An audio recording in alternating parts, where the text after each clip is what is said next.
Voy, mashalloh. Akalar qaranglar, juda ham chiroyli bo'lgan Fayzli xonadonimizdan obzorga kelganmiz. Mana bunda qaranglar, eng sifatli, yaxshi mahsulotlardan foydalanilgan ushbu uyimiz narxini taxmin qilib turinglar. Men sizlarga to'liq ma'lumotni video davomida berib o'taman.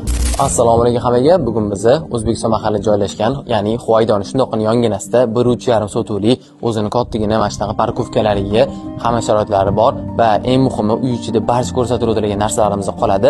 Videoni o'tkazmasdan oxirigacha ko'ringlar, narxini aytib o'taman. Shundoqqina uyimizga kirib kelishimiz ham bizani shunaqa kishidan bo'lgan Fayzli xonadonimizni kutib oladi. Uyimizni qaranglar, mashalloh, juda ham chiroyli Fayzli xonadon qilib qo'yishgan ekan. Ushbu mashina turgan 6 talik stol-ustulimiz ham shu holatda qoladi va uyimizni sizlar bilan birga ichlarini obzorini ko'rib chiqamiz. Qani ketdik. Shundoqqina uyimizga kirib kelishimiz bilan bizani qaranglar, juda ham chiroyli bo'lgan Fayzli xonadonimizni kutib oladi. Mana bunda qaranglar, yo'ligimiz ham uzungina, juda ham chiroyli qilingan. Bu tarafimizda esa televizni ko'rish uchun zonamizda qaranglar, juda ham chiroyli qilingan. Bu tarafimizda turetskiy sifatli 3 ga bo'linadigan stolimiz, yonida esa uni 6 talik stollari ham bor va bu tarafimizda esa hol qismiga yo'l yuborilgan studiya variantli oshxonamiz. Oshxonamizni qaranglar. Mebellar eng sifatli, eng yaxshilardan foydalanilgan. Shu mashina mebellar o'ziga aytishyapti, $7,500 tikib yuborishgan ekan.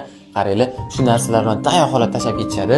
Bu tarafimizda Ariston gaz plitalari, bu tarafimizda esa mana qaranglar, Ariston kir mashinalari ham bor. Mana eng sifatli, eng yaxshi narsalardan foydalanganligi shundoqqina bilinib turadi. Ayollarimizdan eng sevimli xonasi ushbu xonamizda ko'rib turgan edi. Va bu tarafimizdagi xonamizni ko'rsatib o'tadigan bo'lsam, bu tarafdagi xonamiz bu, ya'ni birinchi xonamiz, birinchi qavatimizdagi zalimizni qaranglar. Zalimiz ham juda ham chiroyligina, shinamgina qilib qo'yishdi. Mebellarning eng sifatli, eng yaxshilaridan qo'yilgan va zalimizning bu tarafidan orqa hovli chiqib ketsa bo'ladi. Orqa hovli havo aylanish uchun juda ham yaxshigina qilingan. Mana qaranglar. Bu yonidagi uylarga nisbatan eng zo'r havo aylanadigan joyda joylashgan ekan. Juda ham shinamgina qilib qo'yishibdi. Bu tarafimizda esa birinchi qavatimizning umumiy sanuzellar mavjud. Mana qaranglar, juda ham shinamgina, barcha sharoitlarga ega va endi sizlar bilan podval qismimizni ko'rib chiqamiz.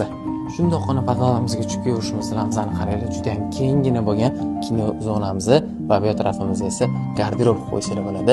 Hamma sharoitlar tayyor holatda qilib qo'yilgan. Bu tarafimizda kladovkasi, o'zini polkalar tayyor holatda qilingan kladovkamizda va bu tarafimizda esa shkafimiz ham tayyor holatda qoladi va uyimizning yuragi katelligimizni suv tortadigan nasoslardan tortib, suv toshsa tortib ketadigan hamma sharoitlarga ega. Ko'rib turganingizdek, juda ham chiroyli holatda barcha sharoitlar tayyor holat qilingan. Ushbu ko'rsatib o'tayotgan barcha narsalarimiz o'z o'rnida qoladi. Uy egalari shundoqqina sizlar uchun tashlab ketishyapti. Ko'rib turganingizdek, bu tarafimizda kino zonamizni juda ham shinamgina, juda ham chiroyli qilib qo'yishgan. Barcha sharoitlarni sizlar uchun tayyor holatda qilib qo'yishgan. Kirasizligi shundoqqina yashaydigan sharoit turibdi. Endi sizlar bilan birga ikkinchi qavatimizni ko'rib chiqamiz. Shundoqqina ikkinchi qavatga chiqib kelishimiz bilan bizning o'ng tarafimizda ikkita xonamiz bor. Bu birinchi xonamiz, ikkinchi qavatimizning umumiy sanuzeli joylashgan. Ko'rib turganingizdek, barcha sharoitlarga ega va bu tarafimizda esa детский spalnigimiz joylashgan. Spalnigimizdan qaranglar, barcha sharoitlarga ega, juda ham chiroyli holatda shkaflaridan, garderoblaridan va unaqa divanlari juda ham chiroyli, eng sifatlilardan qo'yilgan. Ko'rib turganingizdek, o'zingizlar ham ko'rib tursanglar.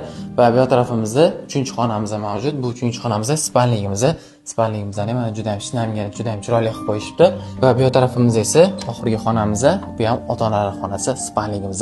Spalnigimizdan qaranglar, juda ham shikarli, juda ham chiroyli qilib qo'yishibdi. Mebellarini, hamma narsasi eng sifatli, eng yaxshilaridan qo'yilgan. Ko'rib turganingizdek, shu mebelarimiz ham shu joylarda shundoqqina qoladi va bu